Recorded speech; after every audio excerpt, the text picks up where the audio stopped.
जय श्री गणेश। प्यारे भक्तों, आज आप सभी श्रवण करेंगे मार्गशीर्ष अमावस्या व्रत की संपूर्ण कथा। अमावस्या व्रत की संपूर्ण फल पाने के लिए इस कथा को अंत तक अवश्य सुनिएगा। भगवान आप सभी भक्तों की हर मनोकामना को पूर्ण करे। तो आइए सुनते हैं अमावस्या व्रत की संपूर्ण कथा। एक दिन ब्राह्मण परिवार था जिसमें पति पत्नी और उनकी एक छोटी पुत्री थी। उनका जीवन सामान्य चल रहा था। वर्ष बीतते गए और पुत्री भी धीरे धीरे बड़ी होने लगी। बढ़ती आयु के साथ उसमें स्त्रियों के गुण का भी विकास होने लगा था। वह अत्यंत ही सुंदर, सुशील और सर्वगुण संपन्न थी, लेकिन गरीब होने के कारण उसका विवाह नहीं हो पा रहा था। एक दिन उस ब्राह्मण के घर एक साधु महाराज पधारे। ब्राह्मण पुत्री की सेवा से साधु महाराज का मन बहुत प्रसन्न हुआ और उन्होंने कन्या को लंबी उम्र का आशीर्वाद तो दिया, लेकिन यह भी बताया कि उसके हथेली में विधवा योग है। इस बात से चिंतित होकर ब्राह्मण परिवार ने साधु से उपाय पूछा। तब साधु ने कुछ देर विचार करने के पश्चात अपने ध्यान के आधार पर बताया कि कुछ दूरी पर एक गांव में सोना नाम की धोबन जाति की एक महिला अपने बेटे और बहू के साथ रहती है, जो बहुत ही संस्कारों से संपन्न तथा पति परायण और निष्ठावान है। यदि यह कन्या उसकी सेवा करे और इसके विवाह में वह महिला अपनी मांग का सिंदूर लगा दे तो इस कन्या का विधवा योग मिट सकता है। साधु ने यह भी कहा कि वह महिला कहीं आती जाती नहीं। यह बात सुनकर ब्राह्मणी ने अपनी बेटी से धोबिन की सेवा करने की बात कही। अगले दिन कन्या प्रातःकाल उठकर सोना धोबिन के घर चली गई और फिर प्रतिदिन वह धोबिन के घर की साफ सफाई और अन्य सारे कार्य कर अपने घर वापस आ जाती थी। एक दिन सोना धोबिन अपने बहू से पूछती है कि तुम तो सवेरे उठकर सारे काम कर लेती हो और पता भी नहीं चलता। तब बहू ने कहा, माँ जी, मैंने तो सोचा कि आप ही प्रातः उठकर सारे काम खुद ही खत्म कर लेती हैं। मैं तो देर से उठती हूँ। इसके बाद दोनों सास बहू निगरानी करने लगी कि कौन है जो सवेरे ही घर का सारा काम करके चला जाता है। कई दिनों बाद धोबिन ने देखा कि एक कन्या प्रातः घर में आती है और सारे काम करने के बाद चली जाती है। जब वह जाने लगती तो सोना धोबिन उसके पैरों में गिर पड़ी और पूछने लगी कि वह कौन है जो इस प्रकार छुपकर उसके घर में काम करती है। तब कन्या ने साधु द्वारा कही गई सारी बात बताई। सोना धोबिन पति परायण थी, उसमें तेज था, इसलिए वह इस बात के लिए मान गई।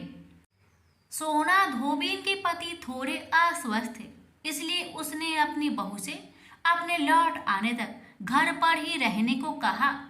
सोना धोबिन ने जैसे ही अपनी मांग का सिंदूर उस कन्या की मांग में लगाया, उसके पति की मृत्यु हो गई।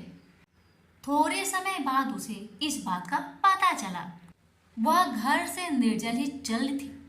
यह सोचकर कि रास्ते में कहीं पीपल का पेड़ मिलेगा तो उसे भावड़ी देकर उसकी परिक्रमा करने के बाद ही जल ग्रहण करेगी। उस दिन अमावस्या थी। ब्राह्मण के घर मिले पुए पकवान की जगह उसने ईंट के टुकड़े से 108 बार भावड़ी देकर पीपल के पेड़ की 108 बार परिक्रमा की और उसके बाद जल ग्रहण किया। ऐसा करते ही उसका पति वापस जीवित हो गया। इसलिए माना जाता है कि इस दिन व्रत और आदि करने से पुण्य फल की प्राप्ति होती है। अब सुनिए हर कष्टों को हरने वाली, हर कामना को पूर्ण करने वाली गीता पाठ की यह अध्याय। इस अध्याय को अमावस्या व्रत में अवश्य ही सुनना चाहिए। अगर आपको हमारी कथा अच्छी लगे तो वीडियो को आगे शेयर करना ना भूलें। आइए सुने कथा। श्री कृष्ण भगवान बोले, हे पार्थ, जो मुझ में मन लगाकर मेरे ही आश्रय होकर योगाभ्यास करते हुए मेरे स्वरूप का संचय रहित पूर्ण ज्ञान प्राप्त होगा। सो सुनो, विज्ञान के सहित वह पूर्ण ज्ञान मैं तुम्हें सुनाता हूँ, जिसके जानने से तुमको इस लोक में और कुछ जानना शेष न रहेगा। सहस्त्रों मनुष्य में से कोई एक सिद्धि प्राप्त के लिए यत्न करता है। उन यत्न करने वाले सिद्धों में से भी कोई बिरला ही मुझे ठीक जान पड़ता है। पृथ्वी, जल, अग्नि, वायु, आकाश, मन, बुद्धि और अहंकार, यह 8 प्रकार की मेरी प्रकृति माया है। इस प्रकृति को अपरा, अचेतन अर्थात जड़ कहते हैं। और हे महाबाहो, इससे दूसरी प्रकृति चेतन है, जिसने संपूर्ण जगत धारण किया है। इन्हीं प्रकृतियों से सब प्राणी मात्र उत्पन्न होते हैं। ऐसा जानो, यह प्रकृतियाँ हमसे ही उत्पन्न हुई है। इस तरह सब जगत की उत्पत्ति और प्रलय कारण मैं ही हूँ। हे धनंजय, जिस प्रकार धागे में मणि पिराई जाती है, उसी भांति यह सब संसार मुझसे परे और कुछ भी नहीं है। हे कुंती पुत्र, जल में, रस में मैं ही हूँ। चंद्रमा और सूर्य में, प्रकाश में मैं ही हूँ। सब वेदों का सार मैं ही हूँ। आकाश में शब्द तथा पुरुष में पौरुष मैं ही हूँ। हे अर्जुन, पृथ्वी में सुगन तथा अग्नि में तेज रूप में मैं ही हूँ। सब प्राणियों में जीवन और तपस्वियों का तप मैं ही हूँ। हे पार्थ, समस्त प्राणियों में सनातन बीज रूप मुझको ही जानता है। बुद्धिमानों में बुद्धि रूप और तेजस्वियों में मैं तेज में मैं ही हूँ। हे अर्जुन, काम और रोग रहित बलवान पुरुषों में धर्म के विरुद्ध न जानने वाला कर्म मैं ही हूँ। जितने भी स्वास्तिक, राजस, तामस पदार्थ है, वे सब मुझसे ही उत्पन्न है, परंतु उनमें मैं नहीं रहता हूँ। ये सब मुझ में है। तत्व, रज, तम, इन तीनों गुणों के प्रभाव से यह सारा जगत मोहित हो रहा है। इस कारण यह मेरी गुणमयी और दिव्य माया अति दुस्तर है।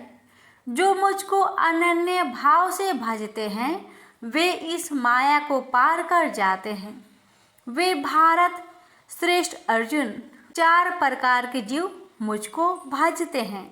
दुखिया, जिज्ञासु, ऐश्वर्य की कामना करने वाले और ज्ञानी, जिनमें मुझे सदा एकाग्रचित और केवल मेरी भक्ति करने वाले, और ज्ञानी, जिनमें मुझे सदा एकाग्रचित और केवल मेरी भक्ति करने वाले।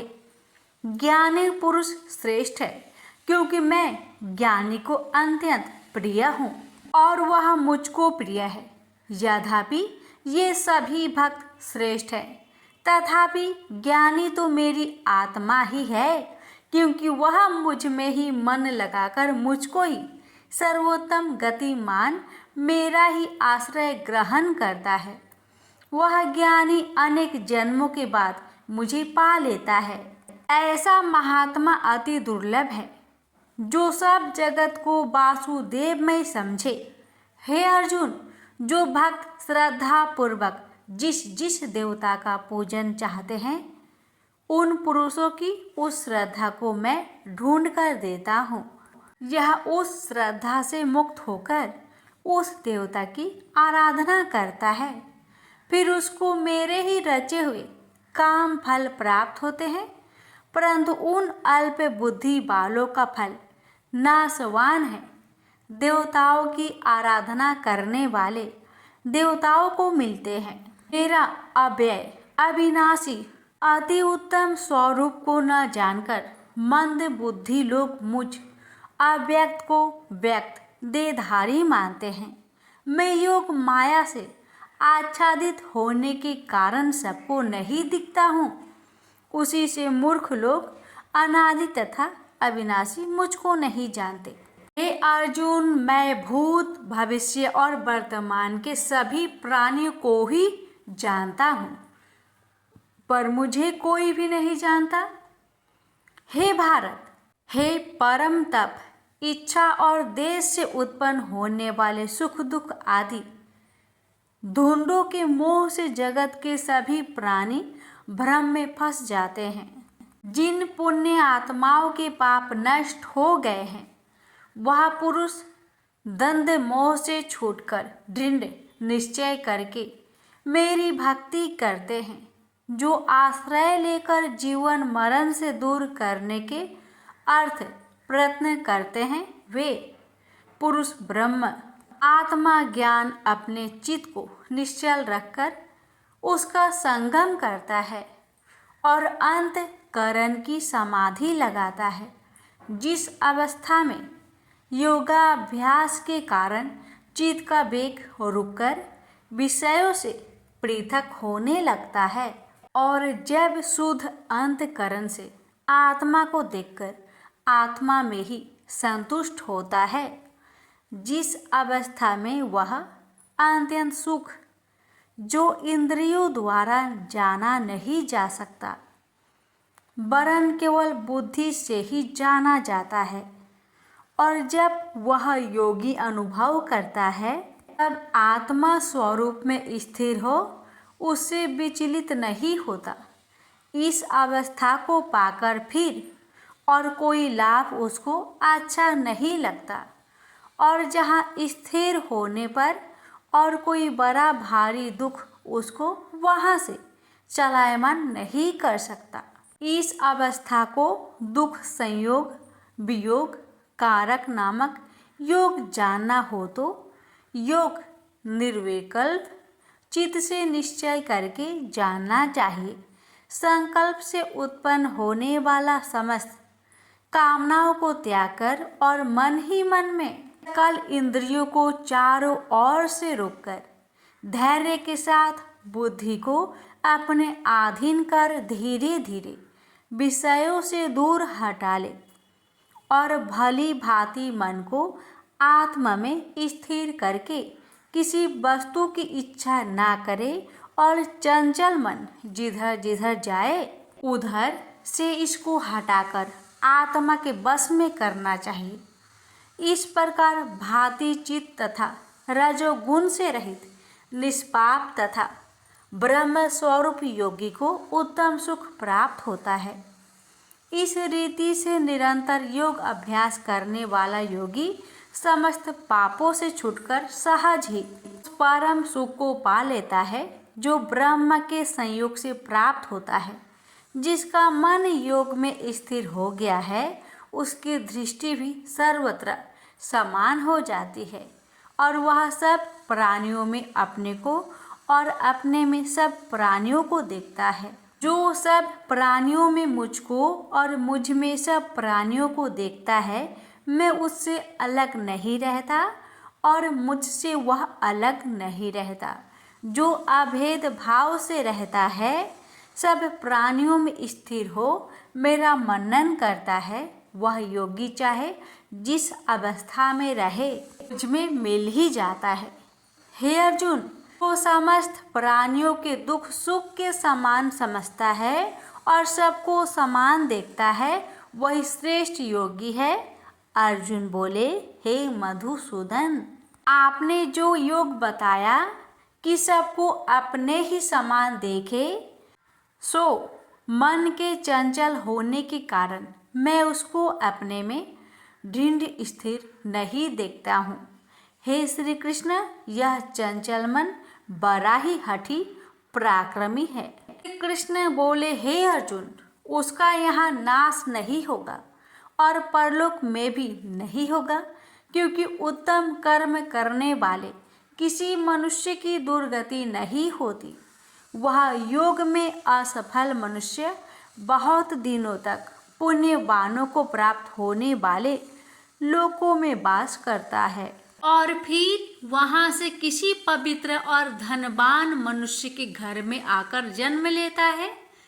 इस प्रकार का जन्म पाना भी इस लोक में बड़ा दुर्लभ है।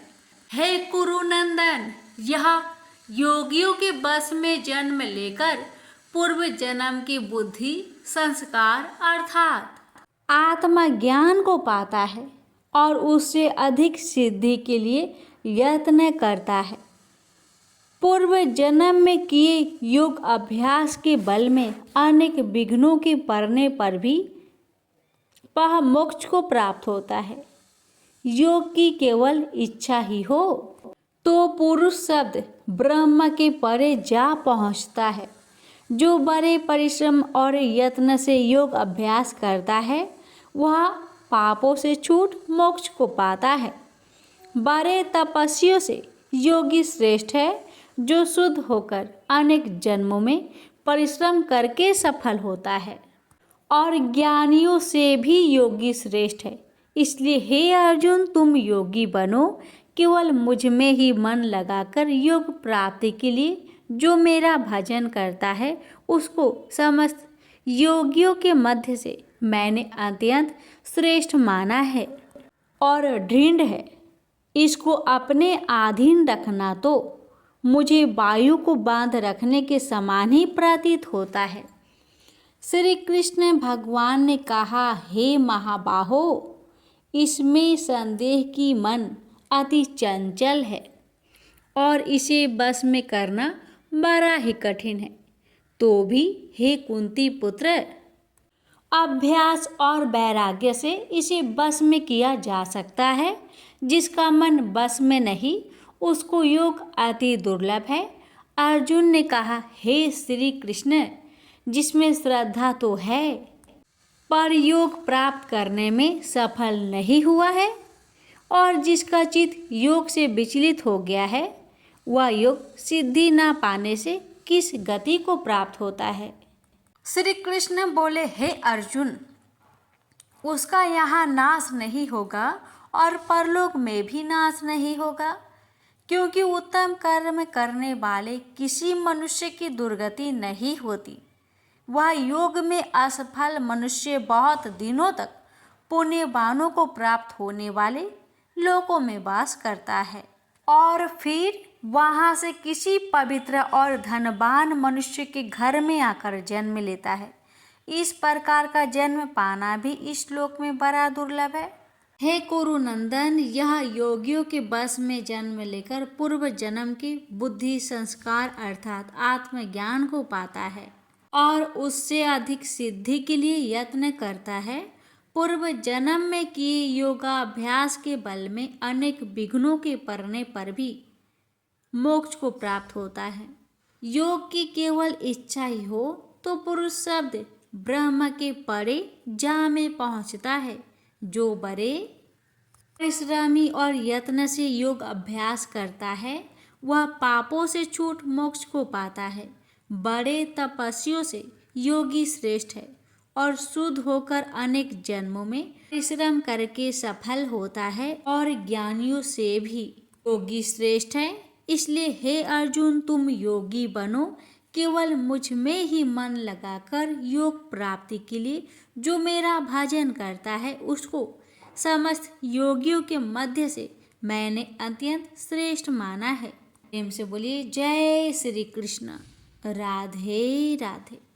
किसी गांव में एक सास और बहू अकेले रहते थे और उनका बेटा विदेश में कमाने के लिए गया था। सास और बहू बहुत अच्छे से रहते थे, बड़े प्यार से मिलजुल कर रहते थे। दोनों एक दूसरे की देखभाल भी करते थे। एक दिन बहू ने खाना नहीं खाया तो सासू माँ ने पूछा, बहू तुमने खाना क्यों नहीं खाया? तब बहू ने कहा, सासू माँ आज मेरा अमावस्या का व्रत है, बस इसलिए मैंने खाना नहीं खाया। तब सासू ने कहा कि बहू ये अमावस्या का व्रत करने से क्या होता है और ये व्रत करने से क्या फल मिलता है, मुझे भी समझाओ।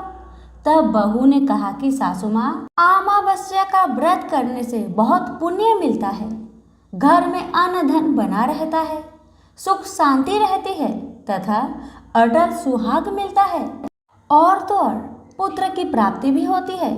इस व्रत में प्रत्येक वर्ष अलग अलग खाना खाया जाता है और विष्णु भगवान के मंदिर में चढ़ावा चढ़ाया जाता है या फिर किसी ब्राह्मण को दान दिया जाता है। इस व्रत में पहले साल भर शक्कर, घी और चावल से बना खाना खाया जाता है। पहले साल व्रत पूर्ण होने के बाद 1.25 किलो चावल और 1 कटोरी घी तथा 1 कटोरी शक्कर का दान किसी ब्राह्मण को दिया जाता है। तीसरे साल गुड़, तिल और घी से बने व्यंजन खाने चाहिए। जब तीसरे साल व्रत पूर्ण हो जाए तो आधा किलो तिल, गुड़ तथा 1 कटोरी घी किसी मंदिर में चढ़ाया जाता है या फिर किसी ब्राह्मण को दान दिया जाता है। इसे ही अमावस्या व्रत कहा जाता है। फिर बहू ने कहा कि इस व्रत का अगर संकल्प लेते हैं तो इसे पूरा करना जरूरी होता है या नहीं। अगर पूरा नहीं कर सकते हैं तो सास बहू में झगड़ा और घर में अशांति आती है। बहू ने बताया। तब सासू ने कहा कि मेरी तो उम्र हो गई है लेकिन तुम यह व्रत करो। और बहू यह व्रत का आरंभ करती है। लेकिन एक दिन बहू ने किसी के कहने पर गेहूं से बनी रोटी खा ली और अमावस्या माता इस बात से नाराज हो गई। जो सास और बहू बहुत ही प्यार से रहती थी, इन दोनों के बीच झगड़े होने लगे। सभी गांव वाले भी हैरान हो गए कि यह सब क्या हो रहा है। सास अपनी बहू को कहने लगी कि तुम जब से हमारे घर में बहू बन के आई हो तब से हमारे घर की लक्ष्मी चली गई है। तुम हमारे लिए शुभ नहीं हो। तब बहू ने कहा कि आपके घर की लक्ष्मी चली गई है तो कहाँ मिलेगी, मुझे बताओ, मैं लक्ष्मी को लेकर आऊंगी। तब सासू ने कहा कि लक्ष्मी तुमको समुद्र के बीच में भगवान विष्णु के पैर दबाते हुए मिलेगी। तब बहू यह कहकर चली जाती है कि अब जब तक मैं लक्ष्मी को लेके ना आऊंगी तब तक इस घर में पैर नहीं रखूंगी। इतना कहकर बहू लक्ष्मी खोज में निकल जाती है। जब बहू लक्ष्मी खोजने में निकलती है तब उसे बीच रास्ते में एक गाय माता मिलती है। वह बहू से पूछती है कि आप कहाँ जा रही हो। तब बहू ने कहा, हे गाय माता, मेरी सासू मुझे कहती है कि मेरे आने से उनके घर की अन्न धन की कमी हो गई है और उनके घर की लक्ष्मी चली गई है, तो मैं लक्ष्मी जी को लेने जा रही हूँ। गाय माता ने कहा, हे बेटी, अगर तुम जा ही रही हो तो भगवान से मेरे बारे में पूछ भी लेना। तब बहू बोलती है कि ठीक है गाय माता, बताओ मैं आपके बारे में भगवान से क्या पूछूंगी। तब गाय माता बोलती है कि मेरा जब भी बछड़ा होता है वह मर जाता है, जिंदा नहीं रहता। तुम भगवान से पूछ लेना कि मेरे साथ ऐसा क्यों हो रहा है, मैंने ऐसा कौन से कर्म किए हैं। तब बहू बोली, गाय माता, मैं आपके बारे में जरूर पूछ लूंगी। यह कहकर बहू आगे बढ़ी। अब आगे चलते ही बहू को एक घोड़ी मिलती है जिसके गले में घंटी बंधी हुई होती है। घोड़ी ने भी कहा कि बेटी, तुम मेरे दुख का निवारण भी भगवान से पूछ लेना। तब बहू ने कहा, जरूर पूछ लूंगी। यह कहकर बहू आगे बढ़ती है। आगे जाते ही बहू को एक अंधा और बहरा बुजुर्ग मिलता है। वह भी बहू से अपनी समस्या भगवान से पूछने के लिए कहता है। तब बहू उसकी समस्या भी भगवान से पूछने का कहकर आगे बढ़ती है। आगे जाते ही बहू को एक बूढ़ी औरत मिलती है जो हाथ और पैर से अपाहिज होती है। वह भी बहू से अपनी समस्या भगवान को पूछने के लिए कहती है। तब बहू उसके समस्या को भी पूछने के लिए तैयार हो जाती है और आगे बढ़ती है। आगे जाते ही बहू थक जाती है और एक आम के पेड़ के नीचे बैठ जाती है। तब आम का पेड़ खुश होकर बहू से पूछता है, बेटी, तुम कहाँ से आई हो और कहाँ जा रही हो। तो तब बहू बताती है वह लक्ष्मी को लेने जा रही है। तब पेड़ भी अपनी समस्या भगवान को पूछने के लिए कहता है कि मेरे पेड़ पर लगे आम खट्टे ही क्यों होते हैं, इस बारे में भगवान को जरूर पूछना। तब बहू उसकी समस्या लेकर आगे बढ़ती है। आगे जाते ही बहू को एक तलाई मिलती है। वह भी बहू को बताती है कि तुम भगवान से पूछना कि मेरी तलाई का पानी इतना मैल क्यों है, कोई भी इसे नहीं पीता है। तब बहू कहती है जरूर पूछ लूंगी और कहकर आगे बढ़ती है। बहुत दिनों जंगल में चलते चलते बहू थक जाती है। उसे भूख भी लगी होती है, लेकिन खाने को नहीं मिलने से वह थक जाती है और जंगल में बेहोश हो जाती है। और भगवान का चमत्कार देखिए, उसी समय भगवान विष्णु और माता लक्ष्मी वह विचरण करते हुए आते हैं। तब माता लक्ष्मी विष्णु जी से कहती है, हे नाथ, यह आपकी बहुत बड़ी भक्त है, आप इसके दुखों का निवारण करें। तब भगवान विष्णु कहते हैं कि इस संसार में बहुत जीव दुखी है, सभी अपने अपने कर्मों का फल भोग रहे हैं, किस किस के दुख का निवारण मैं करूं। तब माता लक्ष्मी ने विष्णु से विनती की और कहा कि वह भूखी प्यासी है और इसे यहाँ अगर ऐसे ही छोड़ दिया जाए तो जंगली जानवर उसे अपना शिकार बना लेंगे। माता लक्ष्मी की बात सुनकर भगवान विष्णु एक साधु का वेश धारण करते हैं और बहू के पास जाते हैं और उसे होश में लाते हैं।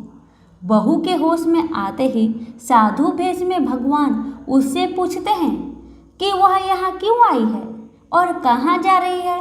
तब बहू पूरी बात बताती है। उसकी बात सुनकर भगवान विष्णु और माता लक्ष्मी प्रकट होते हैं। उनके साथ अमावस्या माता भी प्रकट होती है। बहू उनके चरणों में गिरकर वंदना करती है। अमावस्या माता बहू को कहती है कि बेटी, तूने मेरे व्रत को खंडित किया है, इसी की सजा मिली है, लेकिन तुम्हें अब मैं माफ करती हूँ और तुम घर जाओ। तुम्हारा घर अन्न धन से संपन्न होगा, तुम्हारा घर सुंदर महल में बदल जाएगा और तुम्हारी सभी मनोकामना पूर्ण होगी।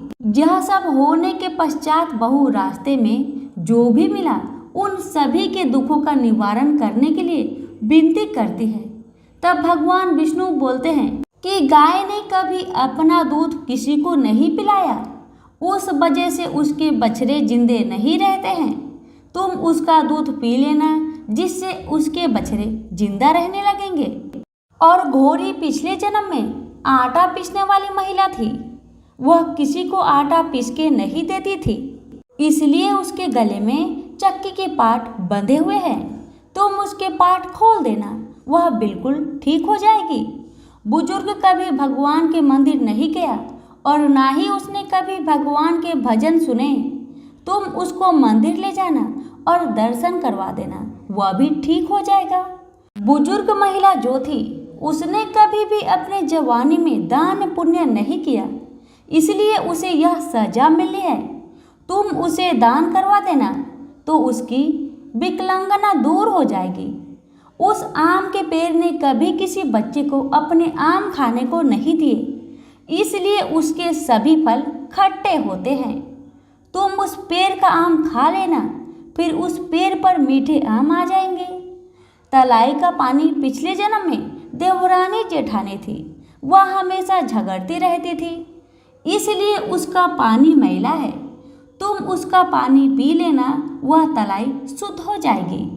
बहू ने भगवान विष्णु, माता लक्ष्मी और अमावस्या माता को नमन करके घर जाने के लिए निकलती है और रास्ते में उसे जो भी मिला उनके सभी समस्या भगवान के कहे अनुसार दूर करती गई। सभी उसे आशीर्वाद देते हैं।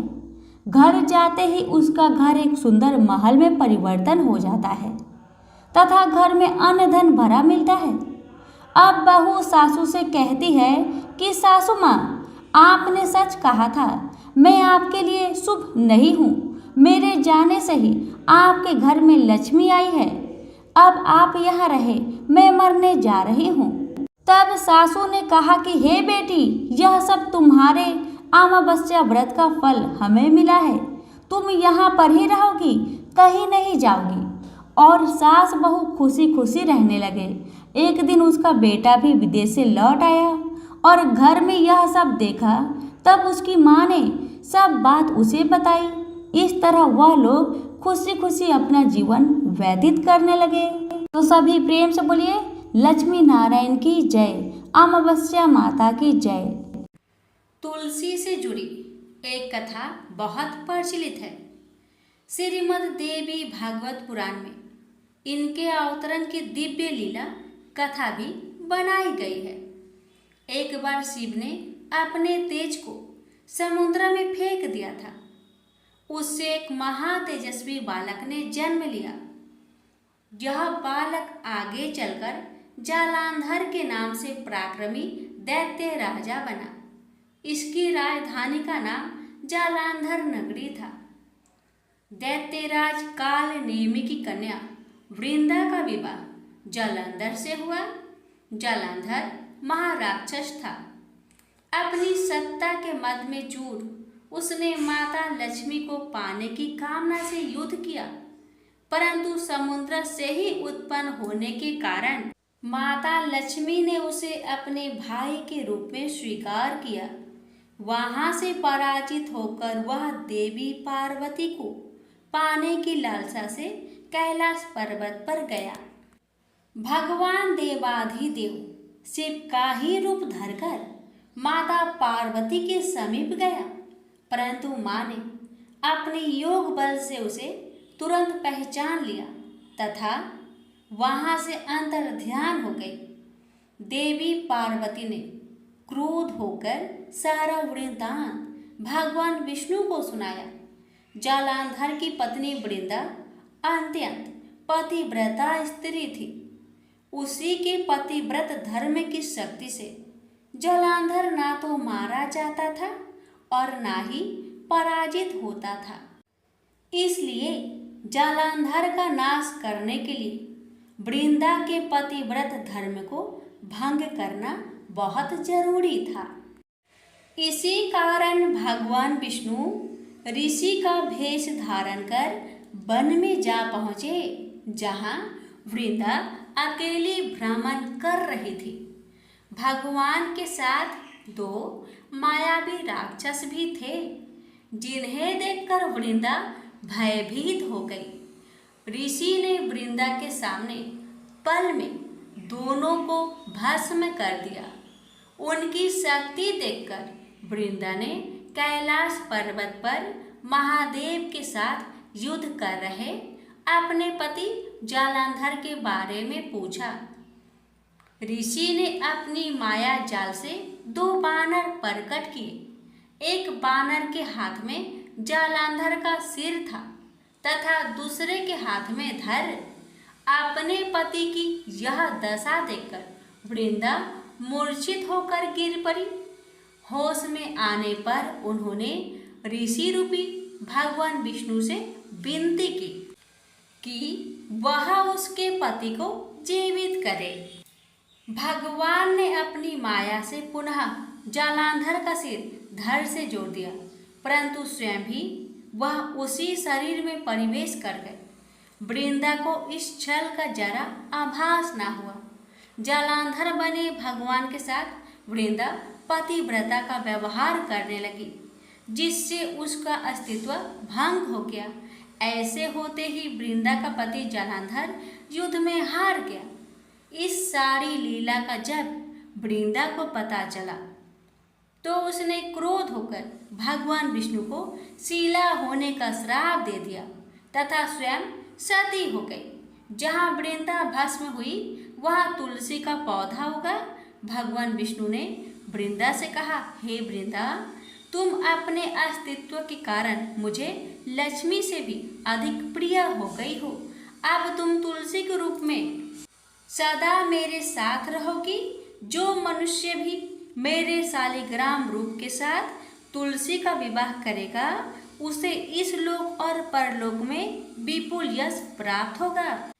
जिस घर में तुलसी होती है वहाँ यम के दूत भी असमय नहीं जा सकते। गंगा व नर्मदा के जल में स्नान तथा तुलसी का पूजन बराबर माना जाता है।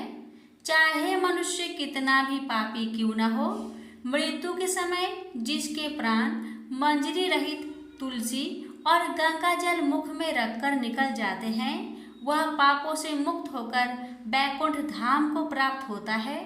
जो मनुष्य तुलसी व आंवले की छाया में अपने पितरों का श्राद्ध करता है उसके पितर मोक्ष को प्राप्त हो जाते हैं। उसी दैत्य जालंधर की यह भूमि जालंधर नाम से विख्यात है। सती वृंदा का मंदिर मोहल्ला कोट किशनचंद में स्थित है। कहते हैं इस स्थान पर एक प्राचीन गुफा थी जो सीधी हरिद्वार तक जाती थी। प्रेम से बोलिए जय श्री हरि। तुलसी मैया की जय, लक्ष्मी नारायण की जय। प्राचीन समय की बात है। दक्षिण भारत की तुंगभद्रा नदी के तट पर एक नगर में आत्मदेव नामक एक व्यक्ति रहता था जो सभी वेदों में पारंगत था। उसकी पत्नी का नाम धुंधली था। धुंधली बहुत ही सुंदर लेकिन स्वभाव से झगड़ालू थी। घर में सब प्रकार का सुख था लेकिन वह व्यक्ति अपनी पत्नी से तो दुखी था ही, साथ ही उसके कोई संतान का सुख भी नहीं था। वह चिंता में रहता था कि यदि उम्र ढल गई तो फिर संतान का सुख देखने को नहीं मिलेगा। यह सोचकर उसने बड़े दुखी मन से अपने प्राण त्यागने के लिए वन को चला गया। वन में एक तालाब में वह कूदने ही वाला था कि तभी एक सन्यासी ने उसे देखकर उससे पूछा, कहो ब्रीपवन, तुम्हें ऐसी कौन सी भारी चिंता है जिसके कारण तुम प्राण त्याग रहे हो? आत्मदेव ने कहा, ऋषिवर, मैं संतान के लिए इतना दुखी हो गया हूँ कि मुझे अब अपना जीवन निष्फल लगता है। संतानहीन जीवन को धिक्कार है और मैंने जिस गाय को पाल रखा है वो भी बाज है। यह तो ठीक है, मैं जो पेड़ लगाता हूँ उस पर भी फल फूल नहीं लगते। मैं घर में जो फल लाता हूँ वह भी बहुत जल्दी सड़ जाता है। इन सब बातों से मैं बहुत दुखी हो चुका हूँ। ऐसा कहकर वह व्यक्ति जोर जोर से रोने लगा। वह संत उसकी बात सुनकर उसके ललाट की रेखाएं को देखता है। रेखाओं को देखकर वह कहता है, ब्रीपवन, कर्म की गति बड़ी प्रबल है, वासना को छोड़ दो। सुनो, मैंने तुम्हारे भाग्य देख लिया है। इस जन्म में तो क्या अगले 7 जन्मों तक तुम्हारे कोई संतान भी किसी प्रकार से नहीं हो सकता। तब ब्राह्मण कहता है, फिर मुझे प्राण त्यागने दीजिए या आप किसी भी यत्न से मुझे पुत्र प्राप्त का मार्ग बताएं। जब वह संत देखता है कि यह व्यक्ति किसी भी प्रकार से समझाने पर भी प्राण त्यागने को आमदा है तो वह अपनी झोली में से एक फल निकालकर कहता है कि अच्छा ठीक है, तुम यह फल लो और इसे अपनी पत्नी को खिला देना, उससे उसके एक पुत्र होगा। आत्मदेव वह फल लाकर अपनी पत्नी को दे देता है, लेकिन उसकी पत्नी वह मन ही मन में सोचती है कि यदि मैंने ये फल खा लिया और मेरा गर्भ रह गया तो मुझसे खाया नहीं जाएगा और मैं मर भी सकती हूँ। यह सोचकर वह तय करती है कि मैं ये फल नहीं खाऊंगी। इसलिए वह आत्मदेव से कई तरह के तर्क और कुतर्क करती है। आत्मदेव के कहने पर वह फल तो रख लेती है लेकिन खाती नहीं है। एक दिन उसकी बहन उसके घर आती है जिसे वह सारा किस्सा सुनाती है। बहन उससे कहती है कि मेरे पेट में बच्चा है, प्रसव होने पर वह बालक मैं तुम्हें दे दूंगी, तब तक तुम गर्भवती के समान घर में रहो। मैं कह दूंगी मेरा बच्चा मर गया और तू ये फल गाय को खिला देना। आत्मदेव की पत्नी ने अपनी बहन की बात मान ली और वैसा ही किया। उस फल को गाय को खिला दिया। समय व्यतीत होने पर उसकी बहन का बच्चा लाकर धुंधली को दे दिया गया। पुत्र हुआ है, यह सुनकर आत्मदेव को बड़ा आनंद हुआ। धुंधली ने अपने बच्चे का नाम धुंधकारी रखा। इसके 3 माह व्यतीत होने के बाद एक दिन आत्मदेव सुबह गाय को चारा डालने गया। उसने देखा कि गाय के पास एक बच्चा है जो कि मनुष्य आकार में है, लेकिन बस उसके कान ही गाय के समान थे। उसे देखकर वह आश्चर्य में पड़ जाता है, हालांकि उसे बड़ा आनंद भी होता है। वह उस बच्चे को उठाकर घर में ले जाता है। उसका नाम वह गोकर्ण रखता है। अब उसके 2 बालक हो जाते हैं, एक धुंधकारी और दूसरा गोकर्ण। गोकर्ण बड़ा होकर विद्वान, पंडित और ज्ञानी निकला। जबकि धुंधकारी, दुनसेरी और क्रोधी, चोर, व्यभिचारी, अस्त्र शस्त्र धारण करने वाला, माता पिता को सताने वाला निकला। वह माता पिता की सारी संपत्ति नष्ट कर देता था। एक दिन वह पिता को मार मार कर घर से बाहर निकाल दिया। पिता रोने लगा और कहता है कि मेरी पत्नी का बाँच रहना ही अच्छा था। तभी वहाँ गोकर्ण आ जाता है। वह पिताजी को वैराग्य का उपदेश देता है और कहता है, आप सभी को छोड़कर प्रभु के शरण में वन में चले जाएं और भगवत भजन करें। भगवत भजन ही सबसे बड़ा धर्म है। गौ से उत्पन्न पुत्र गोकर्ण की बात मानकर आत्मदेव वन में चले जाते हैं।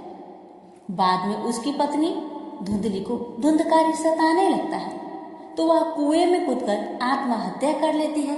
अब धुंधकारी 5 वेश्याओं के साथ रहने लगा। वेश्याएं उसे अपने तरीके से संचालित करती थी। धुंधकारी उन वेश्याओं के लिए ही धन जुटाने में लगता है। वह उनके लिए डाका डालता और चोरी करता है। बाद में वे वेश्याएं सोचने लगती है कि यदि एक दिन यह पकड़ा गया तो राजा इसके साथ हमें भी दंड देगा। यह सोचकर वह वेश्याएं सोते हुए धुंधकारी को रस्सियों से उसका गला दबाने का प्रयास करती है। जब वह गला दबाने में भी नहीं मरता है तो वे सभी मिलकर उसे दहकते अंगारों में डाल देती है। वहाँ वह तड़प तड़प कर मर जाता है। बाद में उसे गड्ढा खोदकर गाड़ दिया जाता है। मरने के बाद धुंधकारी भयंकर दुख देने, झेलने और अपने कुकर्मों के कारण एक प्रेत बन जाता है। प्रेत बनने के बाद भूख और प्यास से वह व्याकुल हो जाता है। रह रहकर चिल्लाता भी रहता है क्योंकि उसे अंगारों से जलाया गया था। इसलिए उसकी अनुभूति उसे अभी भी सताती रहती है। उसे लगता है कि अभी भी मेरा शरीर जल रहा है। एक दिन उसका भाई गोकर्ण उसके गांव में कथा करते हुए आते हैं। गोकर्ण सबसे नजर बचाते हुए अपने पुस्तकनी मकान में सोने को चले जाते हैं। अपने ही घर में अपने भाई को सोया हुआ देखकर धुंधकारी खुश हो जाता है और आवाज लगाता है। गोकर्ण यह आवाज सुनकर पूछता है कि तुम कौन हो? धुंधकारी कहता है, मैं तुम्हारा भाई हूँ। मेरे कुकर्म की गिनती नहीं की जा सकती। इसी से मैं प्रेत योनि में पड़ा हूँ। ये दुर्दशा भोग रहा हूँ। भाई, तुम दया करके मुझे इस योनि से छुड़ाओ। गोकर्ण कहता है कि मुझे बड़ा आश्चर्य हो रहा है। मैंने तुम्हारे लिए विधि पूर्वक गया जी में श्राद्ध किया, फिर भी तुम प्रेत योनि से मुक्त कैसे नहीं हुए? मैं कुछ और उपाय करता हूँ। कई उपाय करने के बाद भी जब कुछ नहीं होता है तो अंत में वह सूर्यदेव से पूछते हैं तो सूर्यदेव कहते हैं कि वह श्रीमद् भागवत कथा सुनने से ही मुक्ति हो सकती है। इसलिए तुम सप्ताह पारायण करो। तब गोकर्ण ने व्यास गद्दी पर बैठकर कथा कहने लगे। देश गांव से बहुत लोग कथा सुनने आने लगे। इतनी भीड़ हो गई कि सब आश्चर्य करने लगे। तब वह प्रेत भी वहां आ पहुंचा। वह इधर उधर स्थान ढूंढने लगा। इतने में उसकी दृष्टि एक सीधे रखे हुए 7 गांठ वाली बांस पर पड़ी। वह वायु रूप से उसमें जाकर बैठ गया। तो शाम को कथा को विश्राम दिया गया तो एक बड़ी विचित्र बात हुई। सबके देखते देखते उस बांस की एक गांठ तर तर तर तर करती फट गई। इसी प्रकार 7 दिनों में 7 गांठें फट गई और 12 स्कंद सुनने से पवित्र होकर धुंधकारी एक दिव्य रूप धारण करके सामने खड़ा हो गया। उसने भाई को प्रणाम किया। तभी बैकुंठवासी पार्षदों के सहित एक विमान उतरा। सबके देखते ही देखते धुंधकारी विमान पर चढ़ गया। उन पार्षदों को देखकर उसने गोकर्ण से कहा, भगवान के प्रिय पार्षदों, यहाँ हमारे अनेक शुद्ध हृदय श्रोतागण हैं। उन सब के लिए एक साथ बहुत से विमान क्यों नहीं लाए? यहाँ सभी ने समान रूप से कथा सुनी है, फिर फल में इस प्रकार का भेद क्यों है? भगवान के पार्षदों ने कहा, इस फल भेद का कारण इसमें श्रवण का भेद है। श्रवण सबने समान रूप से ही किया, किंतु इसके जैसा मनन नहीं किया। इस प्रेत ने 7 दिन तक सुने हुए विषय का स्थिर चित्त से खूब मनन भी करता रहा। यह कहकर वे सब पार्षद बैकुंठ को चले गए। श्रावण माह में गोकर्ण ने फिर से उसी प्रकार सप्ताह क्रम से कथा कही। वहां भक्तों से भरे हुए विमानों के साथ भगवान प्रकट हो गए। उस गांव में कुत्ते और चंडाल प्रश्न जितने भी जीव थे सभी दिव्य देह धारण करके विमान पर चढ़ गए। भगवान उन सभी को योनि दुर्लभ गोलोक धाम में ले गए। प्रेम से बोलिए लक्ष्मी नारायण की जय, श्री कृष्ण भगवान की जय, राधा रानी की जय। गणेश जी और मालिन की कथा।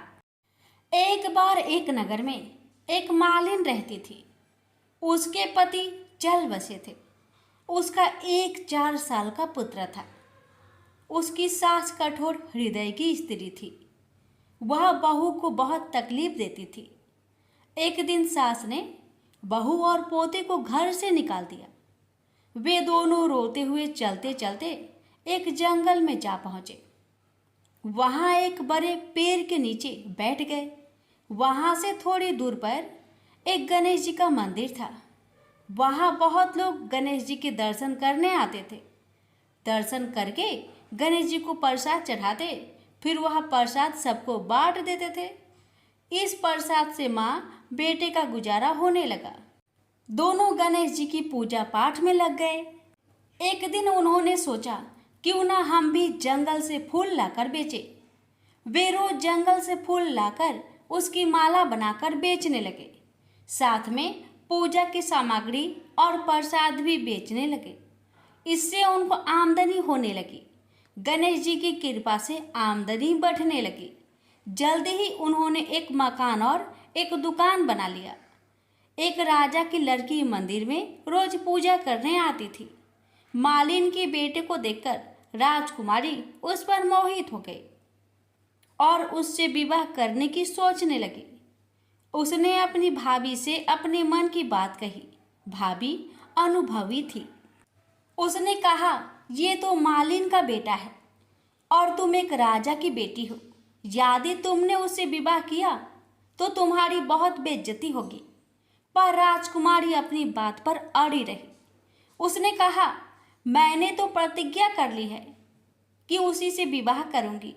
भाभी ने घर जाकर सारी बात राजा को बता दी। राजा ने मना नहीं किया और विवाह के लिए तैयार हो गए। उन्होंने बड़े धूमधाम से बेटी का विवाह मालिन के बेटे के साथ कर दिया। मालिन ने सबसे पहले बेटे बहू को गणेश जी के मंदिर में ले जाकर पूजा पाठ करवाया और गणेश जी का आशीर्वाद दिलवाया। इसके बाद पूरे नगर में यह बात फैल गई कि गणेश जी की पूजा करने से सब दुख कष्ट दूर हो जाते हैं। यह बात सुनते ही नगर के सभी लोग मंदिर आने लगे। मालिन और उसके बेटे की बिक्री और बढ़ गई। उधर उसकी सास के बुरे दिन आ गए। अन्नदाता उससे रूठ गई और वह भूखे मरने लगी। एक दिन वह रोती धोती उसी गणेश जी के मंदिर में आ पहुंची। वह मालिन के बेटे से बोली, मैं भूखी हूँ, मुझे रोटी कपड़ा दे देना, इसके बदले मैं तुम्हारे सारे काम कर दूंगी। लड़के को दया आ गई और उसे काम पर रख लिया। उसने अपनी दादी को नहीं पहचाना। जब मालिन घर आई तो उसने सास को पहचान लिया। वह सास से बोली, सासू जी आप यहाँ कैसे? सास ने पोते की तरफ इशारा करके कहा, मेरी इस सेठ के यहाँ नौकरी लग गई है। बहू बोली, यह आपका पोता है और यह घर भी आपका ही है, यह दुकान भी आपका ही है। जब आपने हमें घर से निकाला तब गणेश जी ने हमारी रक्षा की। बहू की बात सुनकर सास बोली, मेरी करनी मैंने भोग ली। बहू बोली, सासू जी अब आप हमारे यहाँ रहो और पोते का सुख देखो। हे गणेश जी महाराज, जैसा सुख आपने मालिन को दिया वैसा ही सुख सबको देना। प्रेम से बोलिए गणेश भगवान की जय।